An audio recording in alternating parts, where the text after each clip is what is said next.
সালামু আলাইকুম। Hi beautiful students, হাসানা ক্লাসরুমের পক্ষ থেকে সবাইকে স্বাগতম জানাচ্ছি। আমি Mahmudur Rahman. SSC 2026 business studies অর্থাৎ কমার্স ডিপার্টমেন্টে যারা আছো তোমাদের পরবর্তী পরীক্ষা হচ্ছে ফাইন্যান্স ও ব্যাংকিং। ফাইন্যান্স ও ব্যাংকিং সাবজেক্টটা মূলত দুই পার্টে বিভক্ত। একটা হচ্ছে ফাইন্যান্স অংশ আর একটা হচ্ছে ব্যাংকিং অংশ। ফাইন্যান্স অংশটা হচ্ছে যে ম্যাথমেটিক্যাল আর ব্যাংকিং অংশ হচ্ছে থিওরিক্যাল। ফাইন্যান্সটা ম্যাথমেটিক্যাল, ব্যাংকিংটা হচ্ছে থিওরি। তো ফাইন্যান্সে তোমাদের হচ্ছে 4টা সাবজেক্ট আছে আর 4টা অধ্যায় আছে। 4টার ভিতরে মোটামুটি 3টা অধ্যায় হচ্ছে ম্যাথ আছে। 4টার ভিতরে 3টা অধ্যায় ম্যাথ আছে। ওই যে 3টা অধ্যায় ম্যাথ আছে, ম্যাথ অধ্যায়গুলোতে অনেকগুলো সূত্র আছে। ওই সূত্রগুলা তোমাদেরকে আমি এই একটা ক্লাসের মাধ্যমে প্রোভাইড করব।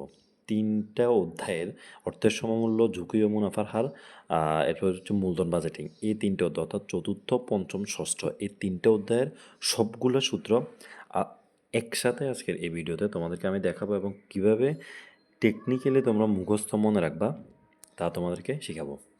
তো ভাইয়ারা, তোমরা যারা প্রথমবারের মতো আমার ভিডিওটা ভিজিট করতেছো বা এখনও যারা আমার চ্যানেলটা সাবস্ক্রাইব করা নাই, তোমাদের কাছে রিকোয়েস্ট থাকবে আমার চ্যানেলটা সাবস্ক্রাইব করে পাশে থাকা বেল আইকনটা ক্লিক করে রাখবা, যেন ভিডিওগুলো আপলোড দেওয়ার সাথে সাথে তোমাদের কাছে নোটিফিকেশন চলে যায়। চলো আমরা শুরু করি। সর্বপ্রথম হচ্ছে অর্থের সমমূল্য, তৃতীয় অধ্যায়। অর্থের সমমূল্যতে সর্বমোট হচ্ছে যে তোমাদের 5টা সূত্র আছে, সর্বমোট 5টা সূত্র, ঠিক আছে। এখানে ছোট ছোট অনেকগুলো পার্ট আছে, বাট বড় দাগে মানে পরীক্ষায় গ এবং ঘ পার্টে আসার মতো সর্বমোট 5টা সূত্র আছে। আর এছাড়াও আরও 3 থেকে 4টা ছোট ছোট সূত্র আছে। তো তোমাদেরকে আমি সূত্রগুলা কিভাবে মনে রাখতে পারবা, এবং তোমরা উদ্দীপক থেকে ফিনান্স অংশে শুধু হচ্ছে যে সূত্র শিখলে হয় না, তুমি উদ্দীপক দেখে বুঝতে হবে তোমাকে কখন কোন সূত্রটা প্রয়োজন। তো তোমরা উদ্দীপক দেখে কিভাবে বুঝবা ওই লাইনটা সহ তোমাদেরকে সূত্রগুলো দেখাই দেবে। এবং তোমরা এমনও আছে জাস্ট একটা সূত্র শিখলে তুমি 4টা সূত্র মনে রাখতে পারবা। একটা সূত্র শিখলে তুমি 4টা সূত্র মনে রাখতে পারবা। এভাবে কৌশলী তোমাদেরকে দেখাবো। আসলে আমরা শুরু করি। যদি এভাবে লিখে থাকে ভবিষ্যৎ মূল্য নির্ধারণ এবং সরল সুদের ক্ষেত্রে সূত্র হবে। প্রশ্নে যদি লেখা থাকে ভবিষ্যৎ মূল্য নির্ধারণ এবং সরল সুদ বলা থাকে, তখন সূত্র হবে F B equal phi B plus P B I into N. এই সূত্রটা এখানে F B phi B I N এগুলো কি তোমরা জানো। আমি এগুলো হচ্ছে যে সূত্রের লাস্টে তোমাদেরকে ব্যাখ্যা করে দিয়েছি, লাস্টে আমি দেখাবো।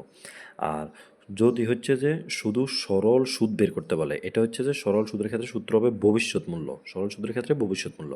যদি তোমাদেরকে বলে যে সরল সুদ কত, তখন তুমি এই সূত্রটার মাধ্যমে মান বের করে এফবির মান যেটা হবে ওইটা থেকে ফিবির মানটা বাদ দিলেই তোমার সুদ কত টাকা তা তুমি সহজেই বের করতে পারবা।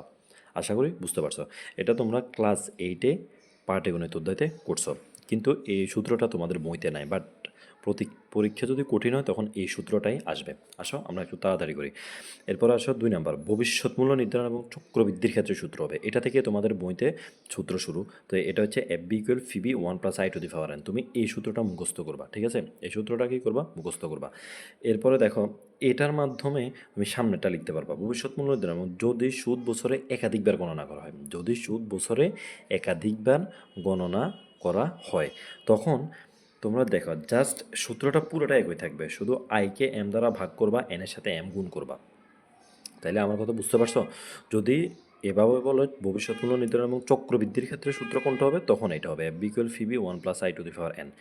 কিন্তু যদি বছরে একাধিকবার অর্থাৎ অর্ধবার্ষিক, ত্রৈমাসিক বা মাসিক বা সাপ্তাহিক বা দৈনিক যদি চক্রবৃদ্ধি করা হয়, তখন এই সূত্রটা হবে। তখন জাস্ট তুমি আইকে এম দ্বারা ভাগ করবা, এনকে এম দ্বারা গুণ করবা। এই তোমাদের ভবিষ্যৎ মূল্য সূত্রগুলো শেষ। আমি দ্রুত পড়তেছি কারণ তোমরা এখন পরীক্ষার্থী, তোমাদের 1টা মিনিট সময় নষ্ট করা মানে অনেক পেছনে চলে যাওয়া। সো আমি তাড়াতাড়ি করতেছি আর তোমরা এগুলো জানো। বাট এই লেখাগুলো সহ শিখলে তুমি খুব দ্রুতই উদ্দীপক থেকে নির্ধারণ করতে পারবা তুমি কোন সূত্রটা ইউজ করবা। এটা কিন্তু জেনারেল ম্যাথ না যে তুমি সূত্র তোমাকে দেওয়াই থাকবে, তুমি ওখান থেকে ওই সূত্রটা লিখে দেবে। এটা তুমি নিজে নির্ধারণ করতে হবে। তো এই লেখাগুলোর মাধ্যমে তুমি সহজে নির্ধারণ করতে পারবে। এরপরে ভাইয়ারা আসো বর্তমান মূল্য। বর্তমান মূল্য নির্ধারণ এবং ভাট্টাকরণের ক্ষেত্রে সূত্র হবে এটা F B equal F B 1 plus I to the power N. এই সূত্রটা তুমি চাইলে মুখস্থ করতে পারো, মুখস্থ না করলে তুমি দেখো এখান থেকে এই সূত্রটা বের করতে পারবে। এই যে F B 1 plus I to the power N, এটাকে এই পাশে রাখে এফবিটাকে ওই পাশে নিয়ে যাও। এরপর দেখো পিবির সাথে 1+i⁴n কি আছে, গুণ অবস্থা আছে, তো সমান চিহ্নের ওই পাশে চাইলে ভাগ হবে। তুমি এই সূত্রটা থেকে এই সূত্রটা বের করতে পারবা বা মুখস্থ রাখবা, ঠিক আছে। এরপরে দেখো বর্তমান মূল্য নির্ধারণ এবং যদি একাধিকবার সুদ গণনা করা হয়, এই যে দ্বিতীয়টার মতো যদি একাধিকবার করা হয় তখন জাস্ট আগের মতোই কাজ, সূত্র একই হবে। আইকে এম দ্বারা ভাগ করবা, এন এর সাথে এমটা গুণ করবা, তাহলে সূত্র কি দাঁড়াবে, FB equal F B 1+i/m⁴ into M. আশা করি তোমরা বুঝতে পারছো। তো তুমি এটা শিখলে এই দুটা মনে রাখতে পারবা, এটা শিখলে দুটা মনে রাখতে পারবা, এমনকি এই একটা শিখলে তুমি এই চারটা মনে রাখতে পারবা, যেটা আমি এখানে লিখে রাখছি। এভাবে এই স্ট্র্যাটেজিক উপায়ে মনে রাখলে পরীক্ষায় খুব সহজেই আনসার করতে পারবা। এরপরে আসো কার্যকরী সুদের হার, যেটাকে আমরা ইআইআর নাম জানি, যেমন এফেক্টিভ ইন্টারেস্ট রেট, অনেকে এটাকে ইএআর বলে, এফেক্টিভ অ্যানুয়াল রেট, একই কথা। সূত্র হবে 1+i/m⁴ ইন্টু 100, এই সূত্র। এখানে এম কি এটা একটু পরে দেখাইতেছে। এরপরে এই দুইটা সূত্র হচ্ছে যে তোমাদের খ নাম্বারে আসবে। কি বলছে ভাইয়ারা, তোমাদের খ নাম্বারে আসবে। এটা হচ্ছে যে খুবই ইজি, এটা হচ্ছে কি আই ইকুয়াল সুদের হার নির্ণয়ের জন্য 72কে তুমি এন দিয়ে ভাগ করবা, আর বছর নির্ণয় করার জন্য 72কে আই দ্বারা ভাগ করবা। আর যখন রুল 69 হবে তখন এটার মতোই ঠিক একই, জাস্ট 0.35টা যোগ করে দেবে, যেমন 69/2 এন প্লাস 0.35 69/i প্লাস 0.35। এই হচ্ছে তোমাদের সূত্রগুলা। আর এখানে এই যে সূত্রগুলোর ভিতরে যতগুলো মান ছিল, F B, phi B, I, N, M, EIR, এগুলো কি, এগুলোর ব্যাখ্যা হচ্ছে এখানে। এফ বি ভবিষ্যৎ মূল্য ফিউচার ভ্যালু, ফিবি হচ্ছে প্রেজেন্ট ভ্যালু বর্তমান মূল্য, আই হচ্ছে ইন্টারেস্ট সুদের হার, এন হচ্ছে ইয়ার যেটাকে বছর, এম হচ্ছে চক্রবৃদ্ধি, বছরে চক্রবৃদ্ধি বা বাট্টাকরণ সংখ্যা, মানে বছরে কয়বার সুদ দেওয়া হবে, এটা বর্তমান মূল্যের ক্ষেত্রে, ভবিষ্যৎ মূল্যের ক্ষেত্রে চক্রবৃদ্ধি, বাট বর্তমানের ক্ষেত্রে বাট্টাকরণ। আর ইআইআর হচ্ছে এফেক্টিভ ইন্টারেস্ট রেট বা কার্যকরী সুদের হার। এই হচ্ছে তোমাদের তৃতীয় অধ্যায় সূত্রগুলো। এবার আসো আমরা চতুর্থ অধ্যায় চলে যাই। ওই অধ্যায়টা হচ্ছে ঝুঁকি ও অনিশ্চয়তা। তোমাদেরকে ভিডিওর মাঝে আমি একটা কথা বলি, তোমাদের এই যে তিনটা অধ্যায়, এই তিনটা অধ্যায় থেকে তুমি অবশ্যই তিনটা সৃজনশীল আনসার করতে হবে। কয়টা? তিনটা, কারণ ফিনান্স অংশ থেকে দুইটা, ব্যাংকিং অংশ থেকে দুইটা, এবং আরেকটা হচ্ছে যে কোনো অংশ থেকে দিতে পারবা। সর্বমোট 5টা সৃজনশীল দিতে হবে, ঠিক আছে? 5টা সৃজনশীল। এই 5টা সৃজনশীলের থেকে ব্যাংকিং ফাইন্যান্স অংশে তুমি অবশ্যই 3টা দিবা। ম্যাথ তো 3টা অধ্যায় থেকে তোমাদেরকে আমি জাস্ট 6টা সৃজনশীল করাবো। তুমি 100% কনফার্ম থাকো, তুমি 6টা থেকে 3টা সৃজনশীল বোর্ড পরীক্ষায় কমন আসবে, আসবে, আসবেই আসবে। তো এই ভিডিওগুলো আমি নেক্সট আপলোড দেব। তো তোমাদের কাছে রিকোয়েস্ট থাকবে তোমরা ওই ভিডিওগুলো দেখবা। জাস্ট এই 3টা অধ্যায় থেকে তুমি 6টা সৃজনশীল করলে 3টা সৃজনশীল 100% কমন পাবা, ঠিক আছে? তার জন্য তোমাদেরকে সূত্রগুলো ভালোভাবে মুখস্থ রাখতে হবে, এবং আমি ভিডিওগুলো আপলোড দেওয়ার সাথে সাথে তোমরা দেখে নিলে খুব ইজিলি আনসার করতে পারবা। এরপর আসো ঝুঁকি ও অনিশ্চয়তার হার। এখানে জাস্ট দুইটাই সূত্র আছে, দুইটা না, মূলত একটাই সূত্র, এটা বের করার জন্য এটা প্রয়োজন হয়। দেখো, গড় আয়ের হার বা প্রত্যাশিত আয়ের হার, এটাকে এক্স বার দ্বারা প্রকাশ করা হয়। সূত্র হচ্ছে আয়ের হারের সমষ্টি বাই বছর। সূত্র কি, আমরা যেগুলো ওই যে গাণিতিক গড় করছি না, গাণিতিক গড় কি, রাশিগুলোর সমষ্টি বাই রাশিগুলোর সংখ্যা, ঠিক এভাবে আয়ের হারের সমষ্টি বাই বছর। আর এটাকে আমি বলবো তোমরা একটু ইংরেজিভাবে লিখবা, তাইলে দেখবে খুব সহজে করতে পারবা। এটাকে তোমাদের অনেক স্যার বা ভাইয়ারা, অনেক টিচাররা তোমাদেরকে এটা বইয়ে একটা বক্স আছে, ওই বক্স নিয়মে ম্যাথ করায়, বাট ওই বক্স নিয়মে অনেক কঠিন। তোমাদেরকে আমি তো বললাম তোমাদেরকে 6টা সৃজনশীল করাবো, তার ভিতরে এই অধ্যায় থেকে জাস্ট একটা করাবো, ওই একটাই সৃজনশীল আসবে। আমি একটা 100% বলতেছি তোমাদেরকে, ঠিক আছে? তো তোমরা আমার ভিডিওটা দেখবা, তাইলে দেখবে আমি একটু ইউনিকভাবে করাবো এই ম্যাথটা, ঠিক আছে?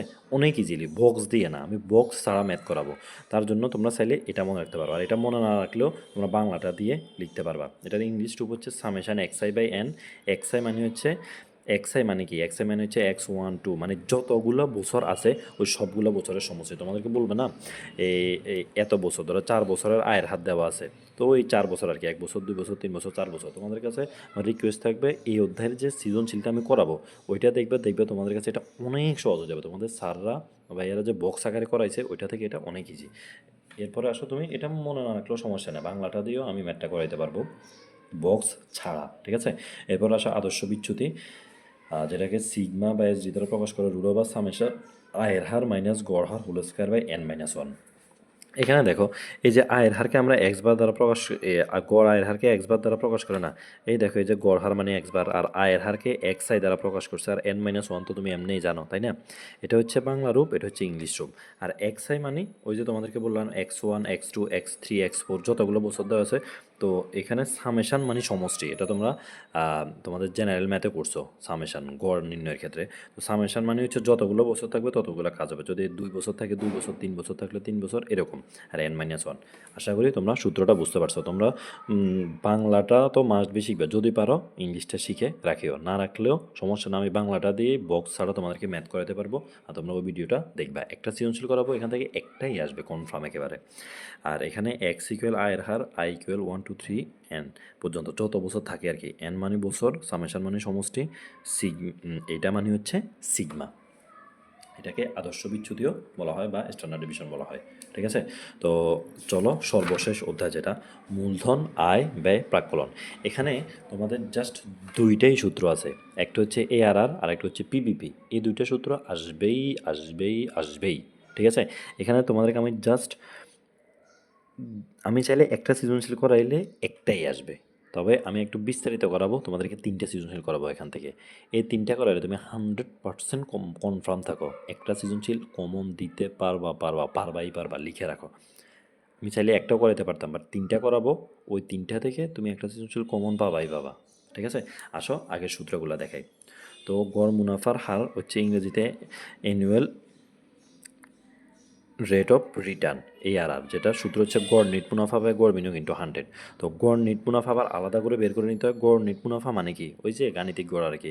নিট আয়, প্রত্যাশিত নিট আয় বা মুনাফার সমষ্টি বাই বছর, মোট আয়কে মোট বছর দিয়ে ভাগ করবা, সহজ বিষয়। আর গড় বিনিয়োগ হচ্ছে প্রাথমিক বিনিয়োগ আর ভগ্নাবশেষ মূল্যকে যোগ করে 2 দ্বারা ভাগ করবা। আর অবশ্যই হচ্ছে প্রাথমিক বিনিয়োগ থেকে ভগ্নাবশেষ মূল্যটা বিয়োগ করে মোট বছর দিয়ে ভাগ করবা। এই বিষয়টা একটু মাথায় রাখবা, ঠিক আছে। আর এই অধ্যায় না শুধু তোমাদের এই যে চতুর্থ অধ্যায়, পঞ্চম অধ্যায়, ষষ্ঠ অধ্যায়, সবগুলো অধ্যায়তেই ম্যাথ করে সরাসরি আনসার লেখা যায় না, তোমাদেরকে একটা ব্যাখ্যা দিতে হয় যে তুমি ওই প্রকল্পটা গ্রহণ করবা নাকি বর্জন করবা। তো আমি এই সূত্রতে তোমাদেরকে ওই গ্রহণ বর্জন নিয়মটা লিখিয়ে দিয়েছি, যেন তোমরা একেবারে পুঙ্খানুভাবে আমার এই ভিডিওটা করলে যেন সূত্র নিয়ে আর কোনো ঝামেলা পোহাতে না হয়। ঠিক আছে, তো দেখো গ্রহণ বর্জন নিয়ম, যে প্রকল্পের ARR আর্থিক ব্যবস্থাপক কর্তৃক পূর্ব নির্ধারিত প্রত্যাশিত আয়ের হারের সমান বা বেশি, সেই প্রকল্পটি গ্রহণ হবে, অন্যটি বর্জন করা হবে। অর্থাৎ যদি শুধু একটি প্রকল্প থাকে, অর্থাৎ প্রতিষ্ঠান যদি একটি প্রকল্পে বিনিয়োগ করতে চায়, তখন তুমি যে ARR এর মানটা বের করবা, ওইটা যদি উদ্দীপকে যে মানটা দেওয়া থাকবে ওইটার চেয়ে বেশি হয় তাইলে গ্রহণ করবে, নাইলে বর্জন করবে। ধরো উদ্দীপকে দেওয়া আছে 10%, তোমার আনসার যদি হচ্ছে 12% বের হয়, অর্থাৎ 10-এর বেশি হয়, তাইলে তুমি গ্রহণ করবা। আর যদি কম হয় তাহলে বাতিল করবা। আর অনেকগুলো প্রকল্পের মধ্যে যে প্রকল্পের এরা সবচেয়ে বেশি সেটি গ্রহণ করা হবে, অন্যগুলো বাতিল করা হবে। অর্থাৎ 2 বা ততোধিক, সাধারণত পরীক্ষায় 2টাই আসে। ঠিক আছে, তো 2টার ক্ষেত্রে যেটা বেশি হবে ওইটা গ্রহণ করা হবে। ধরো একটাতে হচ্ছে 8% আর একটাতে হচ্ছে 15%, তাহলে কোনটা নেবে? অবশ্যই 15%টা নেবে। আশা করি তোমরা বুঝতে পারছো। আসো সর্বশেষ সূত্রটা, তোমরা এই সূত্রটা দেখার পরেই ভিডিওটা বন্ধ করে চলে যাবে না। পরে আরেকটা মোস্ট ইম্পর্টেন্ট বিষয় আছে, এই 4টা লাইন তুমি যদি না পারো, তুমি এই 2টা ম্যাথ কোনোভাবেই করতে পারবা না। ঠিক আছে, কারণটা হচ্ছে এই ম্যাথগুলো থেকে তোমাকে উদ্দীপকে যে আয়ের হারগুলো দেওয়া থাকবে, ঠিক আছে, ওগুলোকে তুমি কিছুটা মডিফাই করে বের করে নিতে হবে। তোমাকে সরাসরি দেওয়া থাকবে না, যে নগদ প্রবাহগুলো বা আয়ের হার দেওয়া থাকবে, ওগুলোকে তুমি কিছুটা কাজ করার মাধ্যমে বের করে নিতে হবে। তো এটা দেখবা, আমি তোমাদেরকে এটা বুঝিয়ে দেবো। আসো পিবিপিটা দেখায়। পিবিপি মানে হচ্ছে পে ব্যাক পিরিয়ড। তো এখানে 2টা সূত্র আছে, এটা সাধারণত আসে না, এটা MCQতে আসে। বার্ষিক নগদান্ত প্রবাহ যদি সমান হয়, তখন পিবিপি হবে বিনিয়োগ বা নগদ প্রবাহ, অর্থাৎ বিনিয়োগকে নগদ প্রবাহ দিয়ে ভাগ করবা। এটা MCQতে আসে, অর্থাৎ NCO/A। এটা হচ্ছে ইংলিশ রূপ। তোমাদের পরীক্ষায় আসবে এটা, যে বার্ষিক নগদান্ত প্রবাহ অসমান হলে, যদি প্রত্যেক বছর অসমান হয়, তখন সূত্র হবে A প্লাস NCO-C/D। ঠিক আছে, তো এ মানে কি? এ মানে হচ্ছে, এগুলো তোমরা পারো আশা করি, আমি তোমাদেরকে আরও বিস্তারিত ভালোভাবে দেখাই দিতেছি এগুলো কি। এ মানে হচ্ছে যে বছরের ক্রমযোজিত নগদ প্রবাহ প্রকল্পের প্রাথমিক বিনিয়োগ, অর্থাৎ বছরের শুরুতে তুমি যেটা বিনিয়োগ করবা ওই বিনিয়োগের কাছাকাছি কম হইতে হবে। আমরা সবাই জানি পিবিপি নির্ণয় করার জন্য আমাদেরকে ক্রমযোজিত নগদ প্রবাহ বের করতে হয়। আর ক্রমযোজিত নগদ প্রবাহ তোমরা অবশ্যই পারো, যেটা হচ্ছে যে তোমরা 9-10-এ, এই তো এখানেই তো জেনারেল ম্যাথে তোমরা মধ্যক নির্ণয়ের সময় যেরকম ক্রমযোজিত কোনো সংখ্যা বের করো, এখানেও ঠিক একইভাবে ক্রমযোজিত নগদ প্রবাহ বের করতে হয়। তো ওই ক্রমযোজিত নগদ প্রবাহের যে বছরে বিনিয়োগের কাছাকাছি কম হবে ওইটার মান হচ্ছে এ, আর এনসিও হচ্ছে বিনিয়োগ যেটা বছরের শুরুতে, আর সি হচ্ছে এ যে বছরটা হবে, এর মান যে বছর হবে ওই বছরের ক্রমযোজিত নগদ প্রবাহের মান হচ্ছে সি, আর ডি হচ্ছে এর পরবর্তী বছরের নগদ প্রবাহ। ঠিক আছে, এগুলো আমি ম্যাথ করালে তোমরা খুব সুন্দরভাবে দেখতে পারবা। আমি তো বললাম জাস্ট 3টা ম্যাথ করাবো, একটা আসবে ইনশাল্লাহ। এবার দেখো, মান বের করার পরে তুমি গ্রহণ বর্জন করতে হবে। শুধু একটি প্রকল্পের ক্ষেত্রে আর্থিক ব্যবস্থাপক কর্তৃক পূর্ব নির্ধারিত পিপিপি থেকে কম হলে সেই প্রকল্পটি গ্রহণ করা বা অন্যথা বর্জন করা হবে। অর্থাৎ যদি প্রকল্প একটা হয় তাইলে উদ্দীপকের যে মানটা দেওয়া থাকবে ওইটা সে তোমার পিপিপির মান যদি কম হয় তাহলে গ্রহণ করবা, বেশি হলে বর্জন করবা। আর অনেকগুলো প্রকল্পের মধ্যে যে প্রকল্পের পিপিপি সবচেয়ে কম সেটি গ্রহণ করা হবে, অন্যগুলো বর্জন করা হবে। অর্থাৎ 2টা প্রকল্প থাকলে এখানে যেটার মান কম হবে, ধরো এই প্রকল্পের মান বের হয়েছে 2.5, বি প্রকল্পের মান বের হয়েছে 4, তাহলে তুমি কোনটা গ্রহণ করবা? 2.5 যেটা কম। আশা করি তোমরা বুঝতে পারছো। এবার আসো সর্বশেষ ওই ইম্পর্টেন্ট পার্টটা, এটা হচ্ছে এআরআর এবং পিবিপি নির্ণয় করার জন্য। এআরআর এবং পিবিপি নির্ণয় করার জন্য তোমাদেরকে উদ্দীপকে যে নগদ প্রবাহগুলো দেওয়া থাকবে ওই নগদ প্রবাহগুলো দিয়ে তুমি ম্যাথ করলে হবে না। এই 4টা লাইন মোস্ট ইম্পর্টেন্ট। ঠিক আছে, তোমরা এগুলো একেবারে টাটকা মুখস্থ করে যাবে। দেখো, এআরআর নির্ণয়ের জন্য তোমার মাস্ট বি কর বাদ দিন মুনাফা লাগবে, এই জিনিসটা ভালো করে খেয়াল করো। আর পিবিপি নির্ণয়ের জন্য তোমার নগদ আন্তঃপ্রবাহ লাগবে। আমি তোমাদেরকে আশা করি বুঝাতে পারছি। আবার বলতেছি, এআরআর নির্ণয়ের জন্য তোমার কর বাদ নিট মুনাফা লাগবে। তুমি এআরআর নির্ণয় নগদ আন্তঃপ্রবাহ দিয়ে করতে পারবা না। আবার পিবিপি নির্ণয় নগদ আন্তঃপ্রবাহ দিয়ে করতে হবে, ওইটা কর বাদ নিট মুনাফা দিয়ে করতে পারবা না। ধরো তোমাকে পিবিপি বের করার জন্য বলছে, বাট উদ্দীপকে দেওয়া আছে কর বাদ নিট মুনাফা, তখন ওই কর বাদ নিট মুনাফাকে তুমি এই সূত্রটার মাধ্যমে নগদ আন্তঃপ্রবাহে রূপান্তর করতে হবে। আশা করি আমি তোমাদেরকে বুঝাতে পারছি। আবার এআরআর নির্ণয় করতে বলছে, তোমাকে শুধু নগদ প্রবাহ দেওয়া আছে, তখন তুমি এই নগদ প্রবাহকে এই সূত্রটার মাধ্যমে কর বাদ নিট মুনাফা রূপান্তর করে তারপরে এআরআর বের করতে হবে। তো কর বাদ নিট মুনাফা বের করার নিয়ম হচ্ছে, তোমাকে যে নগদ প্রবাহ দেওয়া থাকবে প্রশ্নে, ওই নগদ প্রবাহের মান থেকে চলতি খরচ, স্থায়ী খরচ, অবচয়, আমি ডট ডট দিচ্ছি, আরও অনেক কিছু থাকে, বাট সাধারণত এই 4টাই থাকে। মানে যে খরচগুলো আছে ওগুলো বাদ দিয়ে ওখান থেকে কর বাদ দিলে যে মান হবে ওটাই হচ্ছে কর বাদ নিট মুনাফা। আর নগদ আন্তঃপ্রবাহের ক্ষেত্রে হচ্ছে, এই যে তুমি এই কাজগুলো করার পরে যে কর বাদ নিট মুনাফা বের হবে ওইটার সাথে অবচয় যোগ করবা, এবং প্রশ্নে যদি ভগ্নাবশেষ মূল্য থাকে তখন ওই ভগ্নাবশেষ মূল্যটা তুমি শুধু সর্বশেষ বছরটাতে যোগ করবা, সবগুলো বছরে না। আমি আবার বলতেছি, কর বাদ নিট মুনাফার সাথে অবচয় যোগ করবা, এবং ভগ্নাবশেষ মূল্য যদি থাকে তখন ওই ভগ্নাবশেষ মূল্যটা তুমি শুধু সর্বশেষ বছরের সাথে যোগ করবা, তখন নগদ আন্তঃপ্রবাহ বের হয়ে যাবে। আর তোমাদের কাছে সূত্রগুলা যদিও একটু কঠিন মনে হবে না, কারণ তোমরা 2 বছর পড়ছো না। আমি যখন ম্যাথ করাবো তখন বিষয়টা তোমাদের কাছে খুবই ইজি হয়ে যাবে। তো আমি তো তোমাদেরকে বললাম 3টা অধ্যায় থেকে তোমাদেরকে মাত্র 6টা সৃজনশীল করাবো। এই 6টা সৃজনশীল থেকে তুমি 3টা সৃজনশীল দিতে পারবা। তৃতীয় অধ্যায় থেকে করাবো হচ্ছে যে 3টা, চতুর্থ অধ্যায় থেকে করাবো একটা, ষষ্ঠ অধ্যায় থেকে করাবো 2টা। আমি চাইলে একটাও করাইতে পারি, পঞ্চম অধ্যায় থেকে একটা, ষষ্ঠ অধ্যায় থেকে 2টা। ঠিক আছে, তো তোমরা ওই ভিডিওগুলো দেখার জন্য আপলোড দেওয়ার সাথে সাথেই দেখার রিকোয়েস্ট থাকলো। আর এই সূত্রগুলা তোমরা ভালোভাবে লিখে মুখস্থ করে নাও। আমি তো স্ট্র্যাটেজিক উপায়ে দেখাইছি, তোমরা খুব ভালোভাবে মনে রাখতে পারবে। বা তোমরা একটা কাজ করবা, তোমরা যখন পড়তে পড়তে বোরিং হয়ে যাবে তখন আমার ভিডিওটা আরেকবার দেখে নিলে বা 2বার দেখলে তোমার অবশ্যই মুখস্থ হয়ে যাবে। তো তোমাদের জন্য শুভকামনা। পরীক্ষার আজকে হচ্ছে বৃহস্পতিবার, তোমাদের আর 2 দিন সময় আছে হাতে, তোমরা ভালোভাবে ইউটিলাইজ করো, ভালো একটা রেজাল্ট নিয়ে আসতে পারবা। তো ঠিক আছে ভাইয়ারা, ভালো থাকো, পড়াশোনার সাথে থাকো। আল্লাহ হাফেজ, আসসালামু আলাইকুম।